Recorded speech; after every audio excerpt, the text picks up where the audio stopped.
Ils sont allés très loin, les Chinois. Ils sont vraiment allés très très loin. Donc, oui, on peut utiliser la phytothérapie française, mais en plus, elle n'est pas forcément adaptée à un diagnostic énergétique.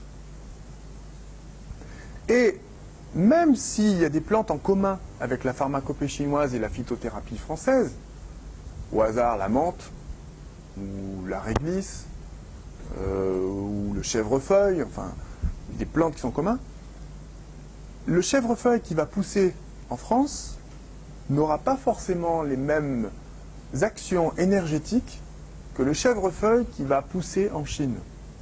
Idem pour la menthe, idem pour tous les autres. Par exemple, dans l'angélique chinoise, vous avez Dangwei, qui est la racine d'angélique chinoise.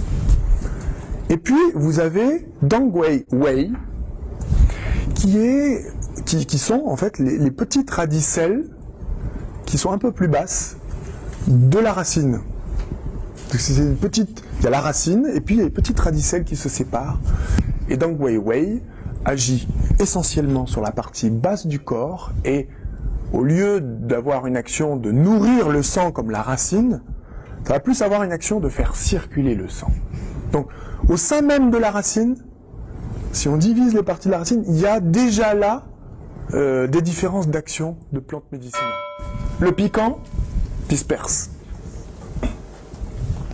L'acide resserre, fait l'astringence. Le doux relâche, il assouplit, il déspasme.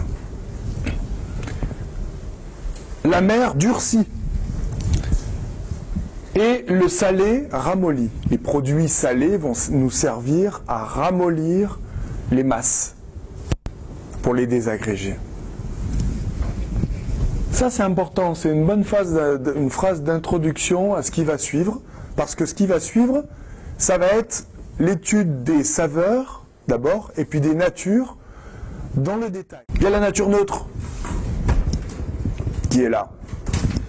Mais pourtant, on appelle ça Suchi, les 4 natures.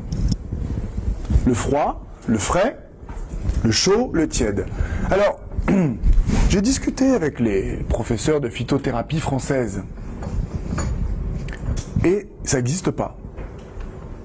La nature des plantes, ça n'existe pas. En phytothérapie française, ils ne connaissent pas une plante qui réchauffe, une plante qui rafraîchit. Tout simplement parce qu'il n'y a pas de syndrome de chaleur et de syndrome de froid.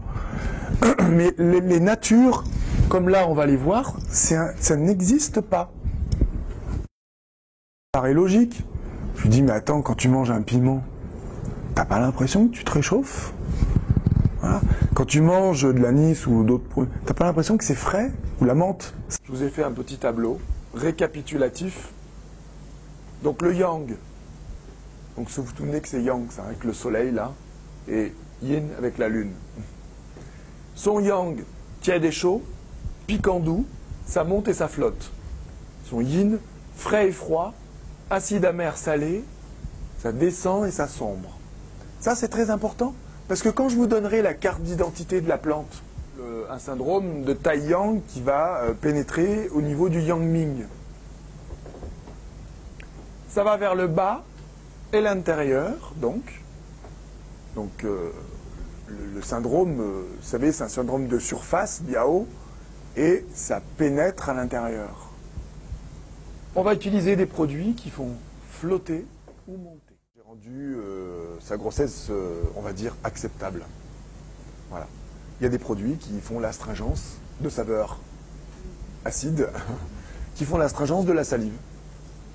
Et puis après, on raisonne, hein, pourquoi l'hypersialurée, la salive, ça vient de quoi? Il y a une salive, il paraît de la rate, une autre des reins. Tiens, elle est enceinte, les reins sont sollicités. Ah, tiens, on va peut-être voilà, il y a tout un cheminement. Donc finalement, son hypersialurée, c'est une chose, mais peut-être que c'était là pour nous montrer qu'elle avait besoin d'être fortifiée au niveau des reins. Alors là, c'est super utile de donner une pharmacopée. En obstétrique, en médecine chinoise, il y a tout un tas de formules de pharmacopée d'obstétrique.